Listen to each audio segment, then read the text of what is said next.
যারা আমাদের এই চ্যানেলটিতে নতুন তারা ওয়াহেদ মাল্টিমিডিয়া ইসলামিক সং চ্যানেলটি সাবস্ক্রাইব করুন। সুফিবাদ জিন্দাবাদ জিন্দাবাদ ছাত্রী সম্ভাবনী জিন্দাবাদ জিন্দাবাদ মোহাম্মদ নিজামপুরি জিন্দাবাদ জিন্দাবাদ হযরত সৈয়দ ফাতেহ আলী জিন্দাবাদ জিন্দাবাদ হযরত সৈয়দ ওয়াজিদ আলী জিন্দাবাদ জিন্দাবাদ আখরি ইমাম সম্ভাবনী জিন্দাবাদ জিন্দাবাদ যুগের ইমাম জামালপুরি জিন্দাবাদ জিন্দাবাদ মিল্লাতে খাজা বাবা জিন্দাবাদ জিন্দাবাদ তাকবীর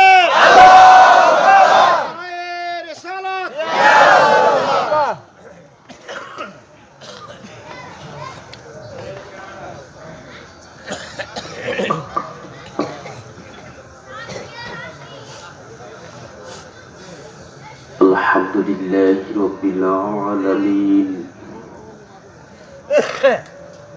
والصلاة والسلام على رسوله الكريم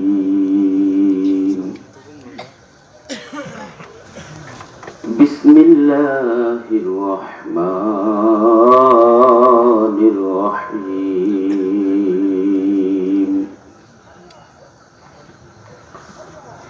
قل بفضل الله وبرحمته فبذلك فليفرحوا هو خير مما يجمعون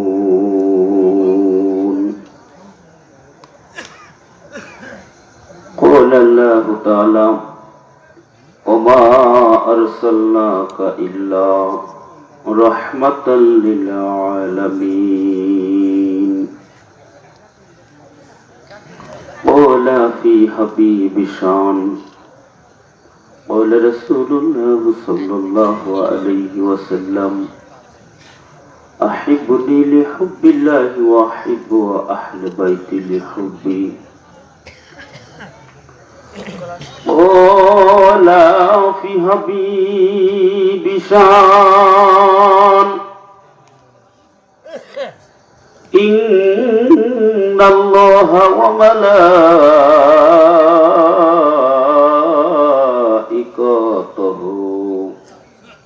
يصلون على النبي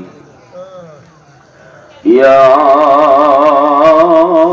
أيها الذين آمنوا صلوا عليه وسلموا تسليما درود اللهم صل على سيدنا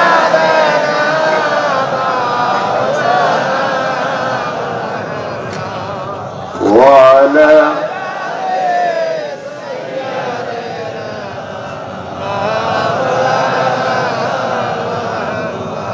জবান ছেড়ে মোহব্বতের সাথে আল্লাহুম্মা সাল্লি আলা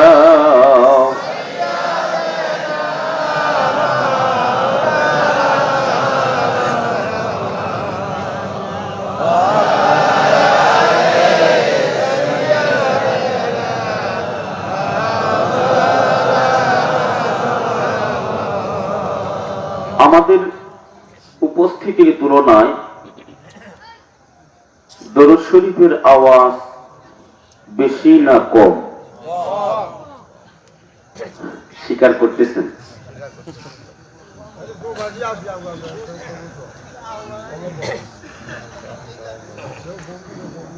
আমি বলবো না যে দরুদ শরীফের মিলাদ শরীফের আওয়াজ জুড়ে দেন, কারণ আজকের পরে যদি আপনাদের সমস্যা হয় আমি সেই দিকে বলবো না। আমি বলবো যে একজন মুসলমানের, আমরা এখানে যারা আসছি সবাই তো মুসলমান, ঠিক কিনা বলেন? সকলে একবার সকলেই জবান ছেড়ে বলেন আমরা মুসলমান কিনা।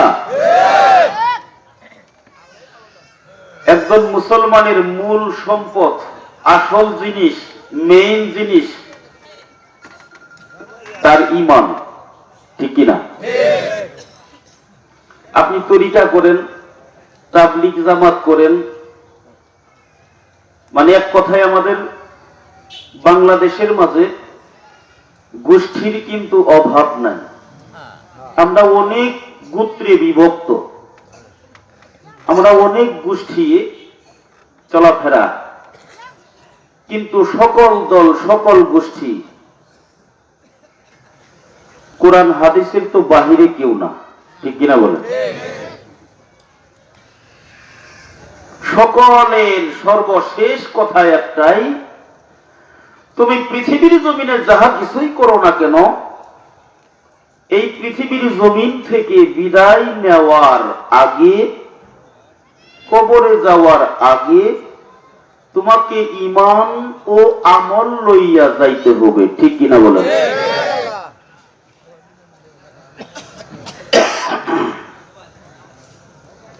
একজন মুসলমানের মূল সম্পদ হলো তার ঈমান। আমলের পূর্ব শর্ত হইল ঈমান।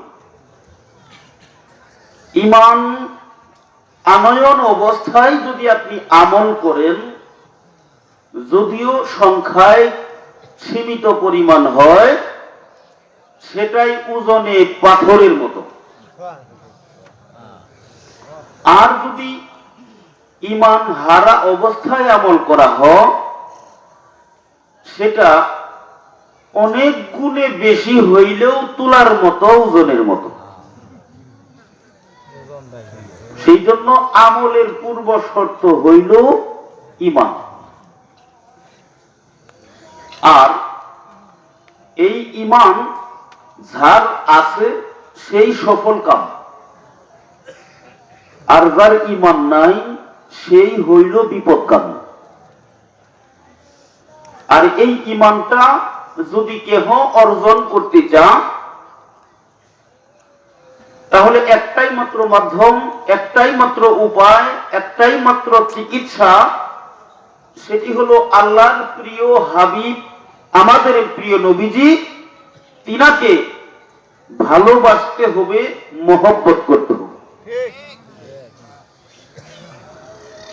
আল্লাহর নবীকে ভালোবাসা ছাড়া, মহব্বত করা ছাড়া কাহারও ঈমান অর্জন হবে না। কেউ ঈমান অর্জন করতে পারবে না। এর বাহিরে যদি কেউ বলে, সেটা ভুল। আমরা সকলেই জানি, আমাদের গ্রামাঞ্চলের প্রতিটা মহল্লায়, এই যে আমার পাশে ইমাম সাহেব আছেন, সকল ইমাম সাহেব আলেম উলামাগণ আলোচনা করেছেন যে বিষয়টা আমরা জানি, যে আল্লাহর নবী বলছেন যে তোমার বাবা মা, সন্তান সন্ততি, পৃথিবীর সমস্ত কিছু পরিশেষে নিজের জানের চাইতেও বেশি ভালো, যতক্ষণ পর্যন্ত আমাকে না বাসবা, আল্লাহর নবী বলছেন ততক্ষণ পর্যন্ত তোমার ঈমান মজবুত, পূর্ণাঙ্গ, পরিপূর্ণ, 100% 16 আনা পরিপূর্ণ হবে না। আর এই হাদিস শরীফটাকে রিসার্চ করতে গিয়ে, এই হাদিস শরীফটাকে ব্যাখ্যা করতে গিয়ে আরো সহজ সুন্দর ভাবে বোঝানোর জন্য শতাব্দীর মহান মুজাদ্দিদ আমার জিন্দাবি খাজা বাবা শাহুয়ানাই পীর রহমাতুল্লাহি আলাইহি, তিনি বললেন, বাবা তুমি যদি তোমার নবীজিকে টাকার 16 আনার মাঝে যদি 8 আনা ভালোবাসো, তখন তোমার ঈমান অর্জন হবে 8 আনা। যদি 12 আনা ভালোবাসো, তোমার ঈমান হবে 12 আনা। যদি 14 আনা ভাসো, তোমার ঈমান হবে 14 আনা। আর তুমি যদি 16 আনা ভালোবাসতে পারো, তখন তোমার ঈমানটা পরিপূর্ণ, মজবুত, 100% 16 আনা হয়ে যাবে। আর ওই সময়, সীমিত সময়ের মধ্যে তুমি তোমার নবীজির জিয়ারত হাসিল করতে পারবা। চিৎকার করে বলেন সুবহানাল্লাহ। নবীজির জিয়ারত আমরা চাই কি চাই না?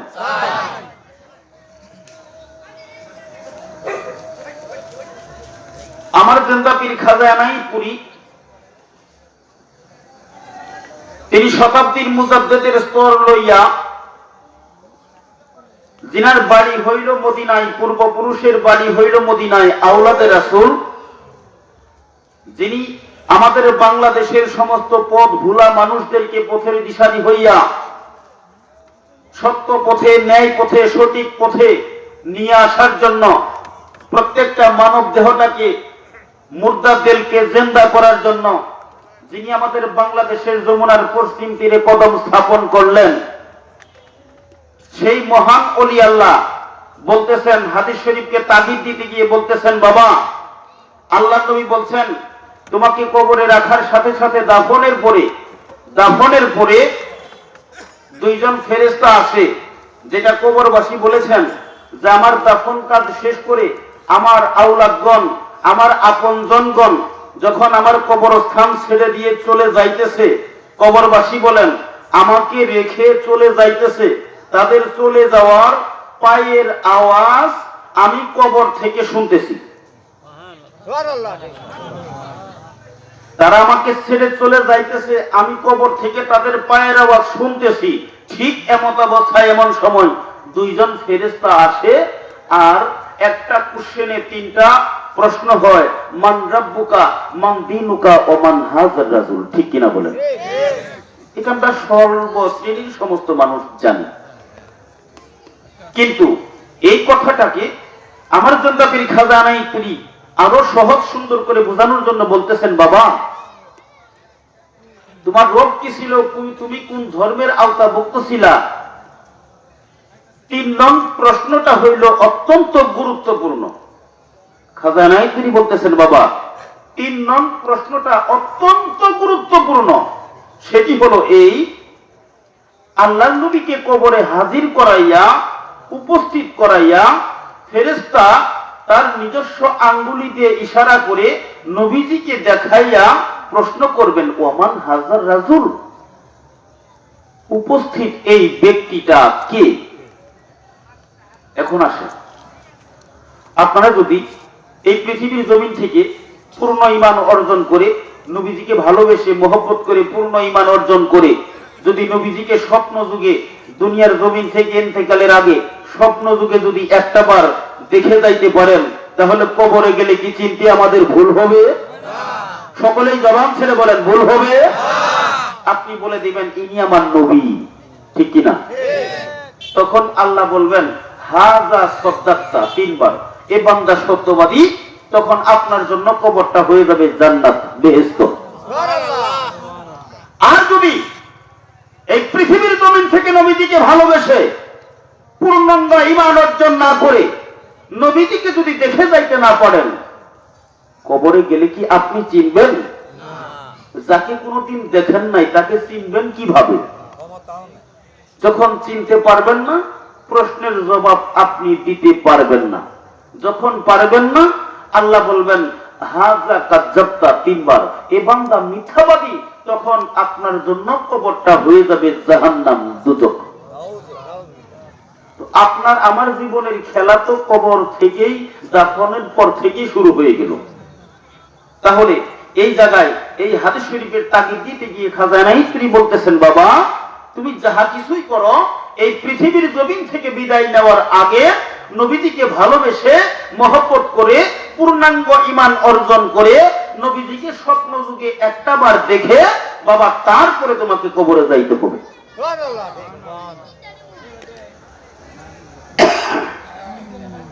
আর সেই নবীজিকে দেখতে চাইলে আমাদের ঈমান থাকতে হবে পূর্ণাঙ্গ 100%। এখন ঈমান অর্জন করতে গেলে নবীজিকে ভালোবাসতে হবে, মহব্বত করতে হবে।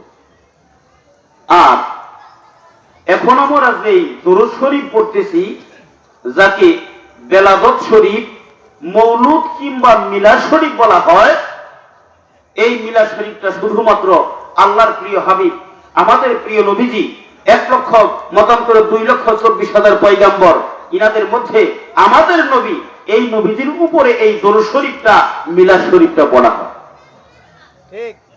বিধায় যেই নবীজিকে ভালোবাসলে আপনার আমার ঈমান অর্জন হবে। আর ওই নবীজির উপরে দরুদ শরীফ পড়তে গিয়ে যদি আমরা অবহেলা করি, যদি আমাদের মাঝে কৃপণতা থাকে, আর আল্লাহর নবী ইন্তেকালের সময় কবরের মাঝে কিংবা হাসরের মাঠে যদি আমাদের উপরে কিঞ্চিত পরিমাণ অবহেলার দৃষ্টিতে তাকান, তাহলে আমাদের কি মুক্তির আশা করা যায়?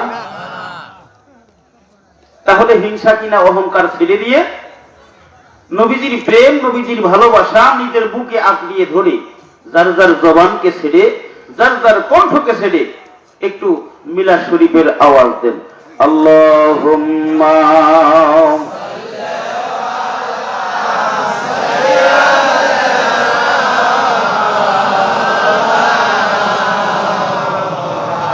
মাদওয়ালা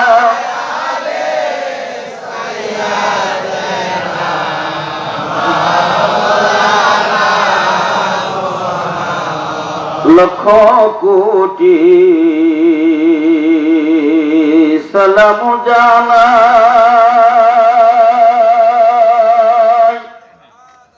আমার জিন্দা নবীর কদমে। আমাদের নবী জিন্দা না মরা?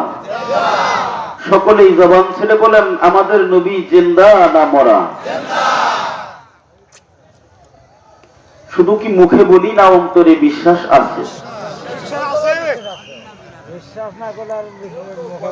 আমাদের নবী যে জিন্দা, এই প্রসঙ্গে সারা পৃথিবীর জমিনে আরবি শিক্ষা অর্জন করার মূল কেন্দ্রস্থল, মূল প্রতিষ্ঠান ভারতের দারুল উলুম দেওবন্দ মাদ্রাসা। ঠিক কিনা বলেন?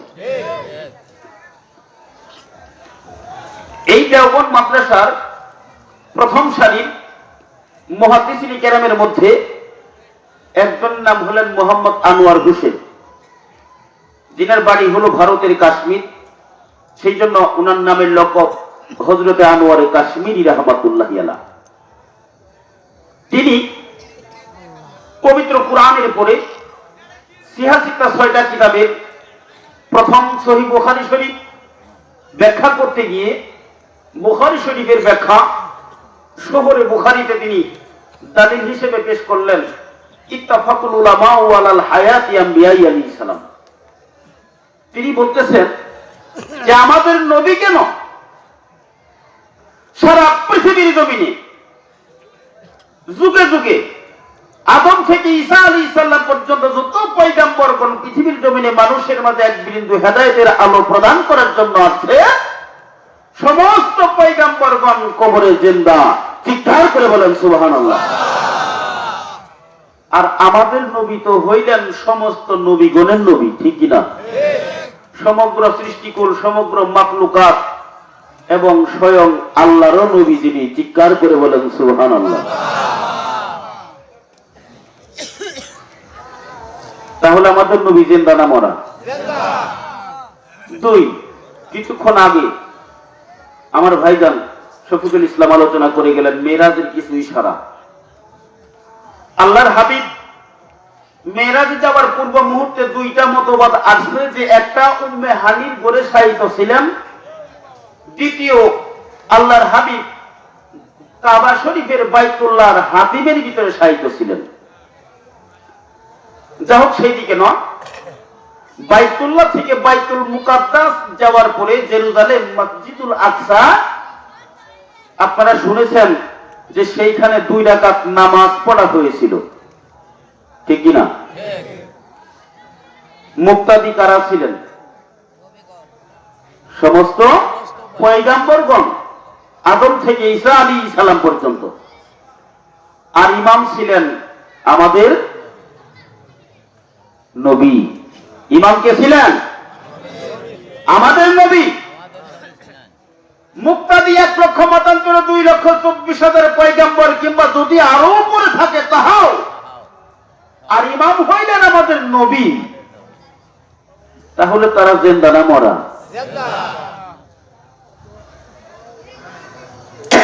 এগুলি আমরা সকলেই কিতাব পড়ি, চক্ষু দিয়া, চর্ম চক্ষু দিয়ে দেখে, বাহ্যিক মুখ দিয়ে পড়ে উড়িয়ে দেই, বাসিয়ে দেই, মস্তিষ্ককে খাটিয়ে একটু নিজে অনুধাবন করে দেখি না, যিনি ইমাম হইলেন আর যিনারা মুক্তাদি হইলেন, মসজিদুল আকসায় 2 রাকাত নামাজ পড়ার পরে আরো শাহজিমে কিংবা আল্লাহর বাড়িতে গেলেন, তাহলে তারা জিন্দা কিনা মরা এই কথাটা কিন্তু আমরা কখনো খেয়াল করি না।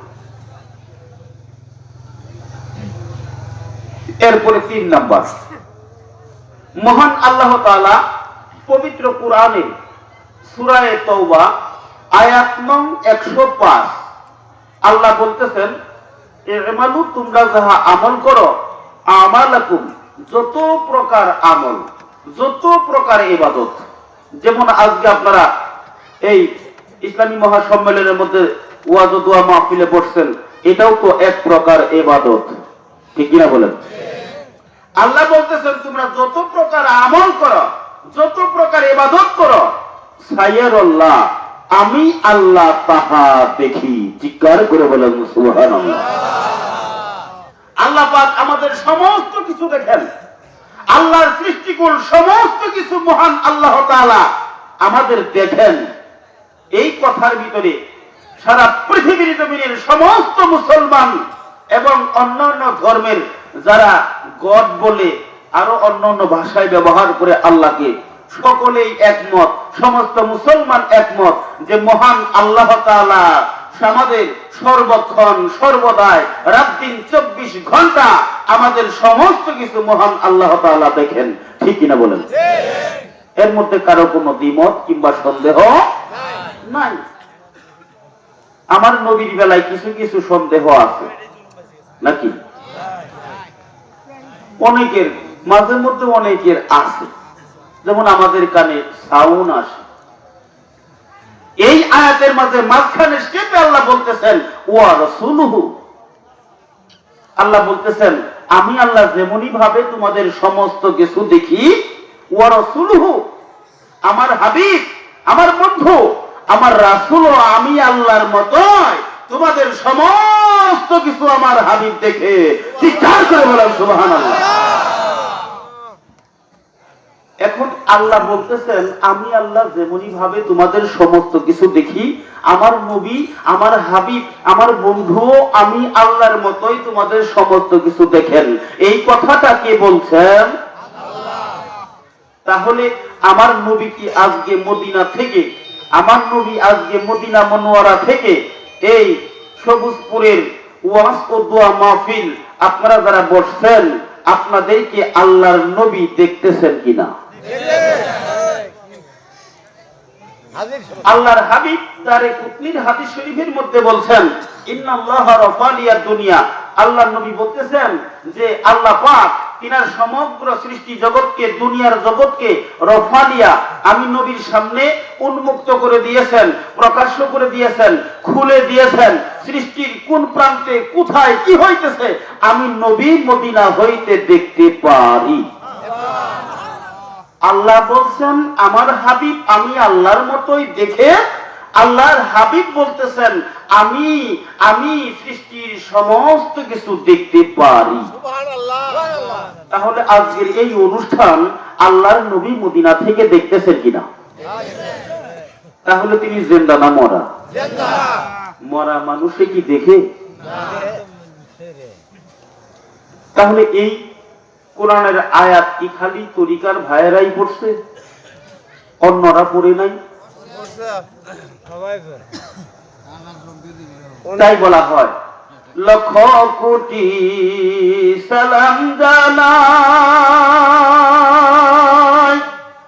আমার জিন্দা নবীর কদমে, যার উসিলায় নাজাত পাইব রোজ হাসরের ময়দানে।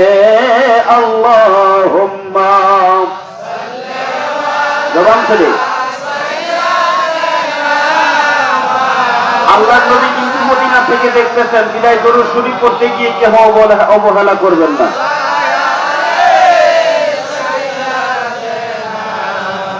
যারা বাহিরে দাঁড়িয়ে আছেন, রাস্তায় ঘাটে দোকান পাটে বসে আছেন, অবহেলা, সময় নষ্ট করতেছেন, আপনাদেরকে আমি অনুরোধ করে বলতেছি, আপনারা প্যান্ডেলের মধ্যে আসেন। কেননা আল্লাহর হাবিব তিরমিজি শরীফের মধ্যে বলতেছেন যে যেই জায়গায় জিকির ও দরুদের মজলিস হয়, যেই জায়গায় দরুদ ও জিকিরের মজলিস হয়, আর এই মজলিস যারা বাহির থেকে দূর থেকে দাঁড়াইয়া দেখে, মহান আল্লাহ তাআলা তাদের শরীর থেকে সগীরা গুনাহগুলি জড়াইতে থাকে। এখন এই অনুষ্ঠান যদি দূর থেকে দাঁড়াইয়া দেখলে যদি সগীরা গুনাহ জড়তে থাকে, আপনারা যারা এই সুন্দর সামিয়ানা রিয়াজুল জান্নাহ বেহেশতের বাগানের মাঝে আপনারা যারা বসছেন, আপনাদের শরীরে কি আজকে গুনাহ থাকার কথা? বিধায় আজকে আমরা নিষ্পাপ হইয়া মাসুম হইয়া বাড়িতে ফিরে যাব, কি বলেন? বিদায় যারা দোকানপাটে অবহেলা বসে আছেন, অযথা ঘোরাফেরা করতেছেন, আপনারা প্যান্ডেলের মধ্যে চলে আসেন। আর পিছনের ভাইরা যারা বসে আছেন, সামনে ফাঁকা জায়গা ভরাট করে বসেন। কেননা মাঝে মাঝে ফাঁকা আসলে ভালো দেখা যায় না, ঠিক কিনা বলেন? একটু জিকির করেন, লা ইলাহা ইল্লাল্লাহ, ও লা ইলাহা ইল্লাল্লাহ,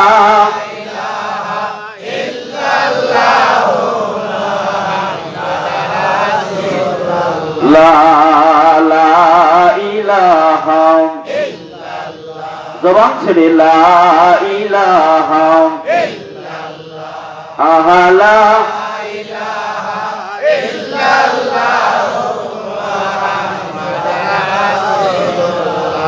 এই কালিমার জিকির করা আমাদের লাভ না ক্ষতি? জবান ছেড়ে বলেন, এই কালিমার জিকির করা আমাদের লাভ না ক্ষতি? কেমন লাভ? আমরা জানি অনেক লাভ, প্রচুর লাভ, বহুত লাভ ইত্যাদি। কিন্তু এই লাভের দৈর্ঘ্য, প্রস্থ, ব্যাস, পরিধি, ওজন, আয়তন আছে কি নাই? এই শিক্ষা দিলেন আমার জিন্দা পীর খাজা বাবা নাই। তিনি বলতেছেন, বাবা এই কালিমার জিকিরকে 6 লতিফার জিকির বলা হয়। কয় লতিফা? কাদরিয়া, চিশতিয়া, নকশবন্দ, মুজাদ্দিদিয়া এই 4টি তরিকার মাঝে এই কালিমার জিকিরকে 6